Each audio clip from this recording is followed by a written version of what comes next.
This is the Thriving Artist Podcast with Andrea Fleming, where we talk about how to go from surviving as an artist to thriving as an artist. Let's go. Hey, welcome back to the podcast.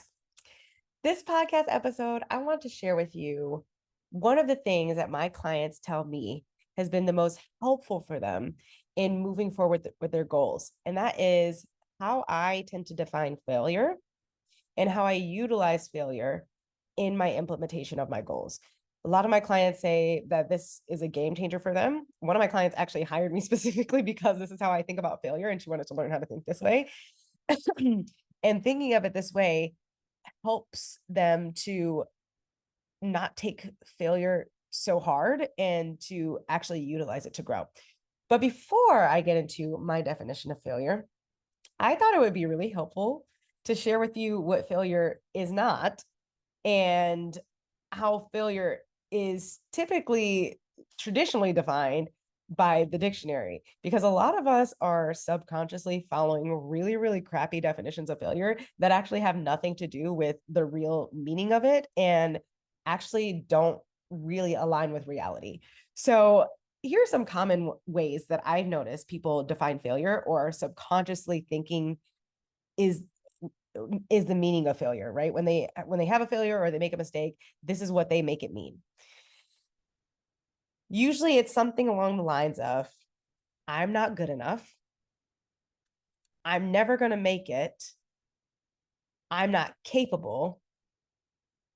Everything that I've done so far is invalid, right? I don't know how this last one follows from making a mistake, but this definitely shows up for a lot of people. It's like they fail and then they're like, well, I don't know how I booked other jobs. Those must have been flukes. So because this definitely means I suck. Anyway, those are the most four common meanings that people give when they make a mistake or they fail, right? Is I'm not good enough. I'm never going to make it. I'm not capable, or everything else that I've done is invalid. And I think this is so interesting that this is how we define failure, because this is not even how the dictionary defines failure. So the first definition that I found when I Googled the definition for failure is the condition or fact of not achieving the desired end or ends. The condition or fact of not achieving the desired end or ends. I actually really like this definition. I think my definition is better. And the way what I make failure mean is way better because it is actually productive. But notice how this is super neutral and it's matter of fact, and there's no drama attached to it at all. In fact, it doesn't even say anything about the person who has failed. It's literally just, it's the fact that you didn't get the outcome that you wanted. That's it. It doesn't mean that you're not good enough. It doesn't mean that you're not capable of getting the outcome. It doesn't mean that you're never going to get the outcome. It doesn't mean that everything that you achieved up to this point doesn't count or doesn't matter. And I think the reason why, actually, I think there's a couple reasons why we make this meaning up for failure. One, because we don't actually have a really good conditioning around failure in general in our society, especially how in the way that we were educated, right? We get told, oh, you got an F in your class, which means that you didn't do a good job. And some people even got held back for getting an F. So it means that like they don't get to move forward. We also we get rewarded for doing things well or passing, right? And we don't get rewarded for making a mistake. In fact, some of us actually have gotten punished for making mistakes.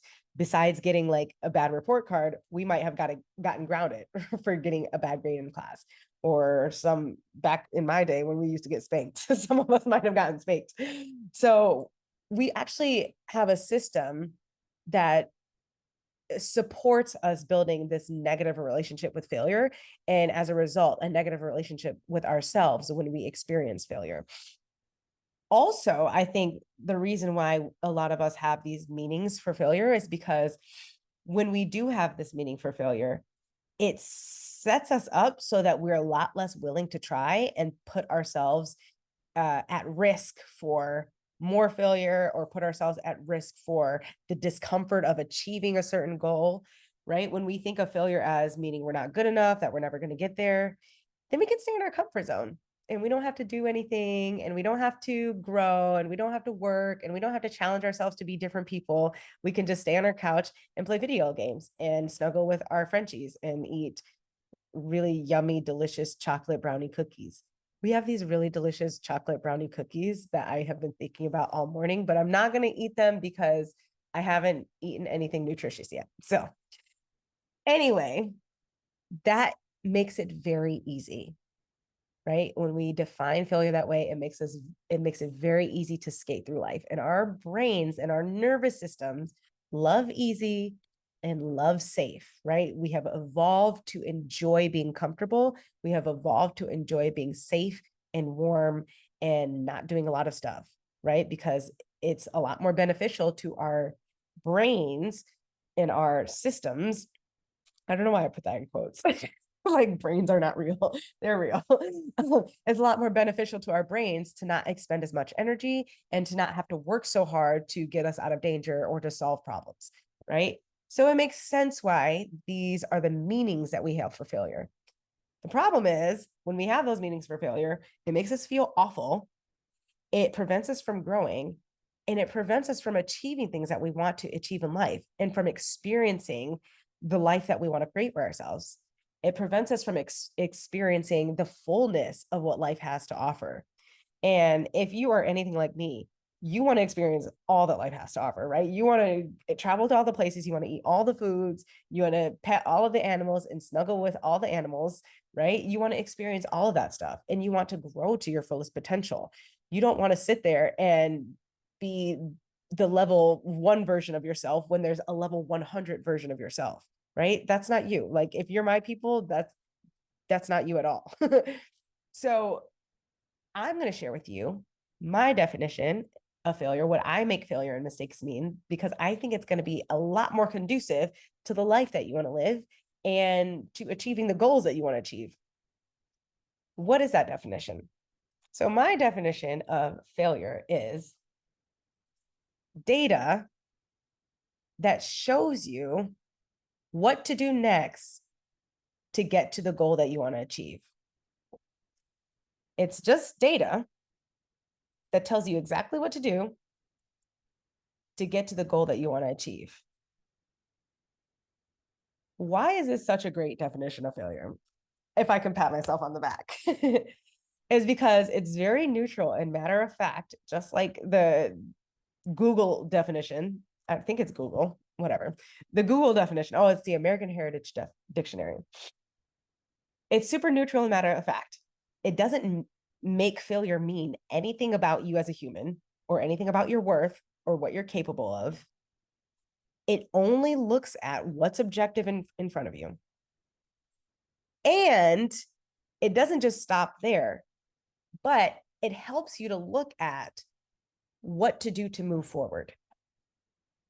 So how does this actually apply to reality when you make a mistake or you have a failure?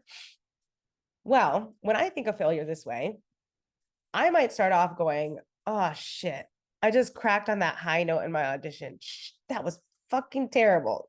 Like I might start off saying that to myself, and I'm sure I definitely will probably always do that. And I will probably use the exact same swear words. But I don't stay there very long because I often remind myself that, oh yeah, that was just data, right? That was just data that tells me how to do better next time, how to get to the result that I want next time. And when I think of it like that, I go back and I evaluate what I was doing in that moment that had my voice crack, or what I did leading up to that moment that had my voice crack. So I might go, instead of going, oh, wow, I really suck. I'm never going to be able to hit that note. I'm never going to book the show that I really, really want. I'm a terrible singer, right? I don't make it mean any of that stuff. I don't make it mean, oh, well, that means that all the times that I sang really well, that was just a fluke. So I must be awful. I don't make it mean any of that when I'm in this definition. Instead, what I make it mean is, oh, that's information. That's information. And what is it telling me to do? It's telling me to look at, okay, what was I doing when I was singing that note? What was going on in my body? Did I take a deep enough breath? Oh, shoot. You know what? I don't think I took a low enough breath. I don't even think my diaphragm was relaxed. In fact, I think my rib cage was super, super tense.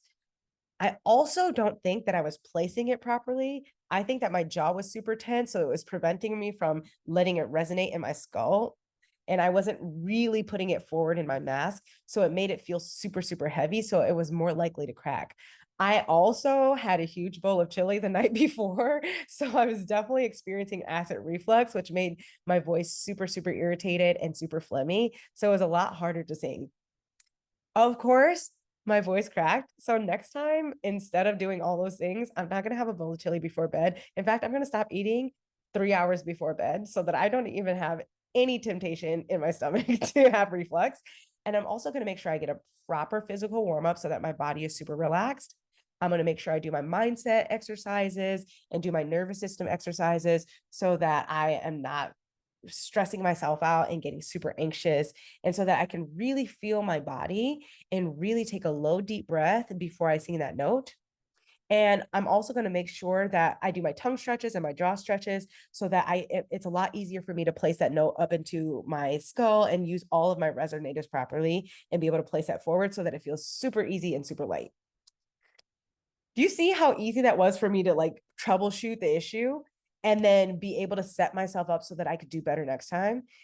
And I didn't, it was like just super matter of fact. And I kid you not, this is literally how I go through this evaluation process when I'm using this concept of failure being data that shows you what to do next, right? It's just matter of fact. It's super objective and it's super to the point. There's no frills, no fuss. I don't even think about who I am as a person. Like I'm not even thinking about myself at all. I'm just thinking about my actions and I'm thinking about what I need to do to prepare better and what I need to do to make sure that I'm set up, right? I apply this to everything. I apply this to my preparation process, right? I don't make it mean terrible things or terrible things about myself if I don't prepare properly. I just, right, when I'm using this definition of failure, I just make it mean, oh shit. Well, you actually didn't give yourself enough time to prepare. Like, that really, really sucks that you didn't do that. And I'm a little disappointed in you that you didn't do that. But I definitely know that if I would have given myself more time, I would have prepared better. Right. Or I use this in performances or in rehearsals or in auditions when I am doing a monologue or when I am doing dialogue in a scene. Right. It can be applied across the board. Or let's say you're looking at it for your yearly goal. Like, I want to book this many jobs this year, and I want to make sure that I get this many callbacks, right? If you fall short, it doesn't mean that you're a terrible person. It's just giving you information. What happened during the year that prevented you from booking the 3 jobs that you wanted to book? Why didn't you book it? Right? Is it that you didn't go to enough auditions? Maybe it was that your skill level in your craft wasn't as high as it needed to be. That doesn't mean anything about you. Okay, now we apply the same thing to that, right? Where's the data?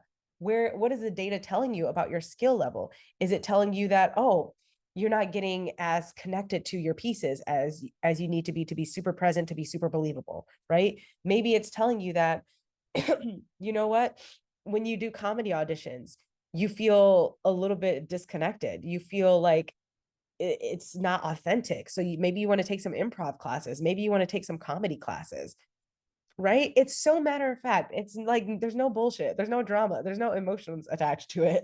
It's just matter of fact, and it's actually productive. So I want you to steal my definition and I want you to try it on and I want you to practice applying it to the next few auditions that you do. What does it feel like for you when you have this definition of failure? How do you handle rejection?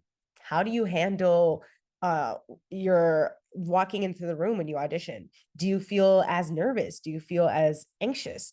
How does it handle when how do you handle, or how does it affect when you connect with people? Are you more connected to people? Are you more disconnected to people? Or are you a lot more neutral, right? Sometimes it's that people aren't necessarily needing to be more connected, is that you just need to calm the fuck down, right? You're so anxious that you don't even see the people in front of you. So are you a lot more neutral and you're actually able to see the people in front of you? I want to hear about all of it. And I want you to track all of it, write it down in your journal and see what the impact is. And if it really, really works for you, please leave a comment, let me know, or message me in my DMs and let me know what the impact was for you. I want to hear all of the feedback. Okay, that's it for this episode, and I will see you next week.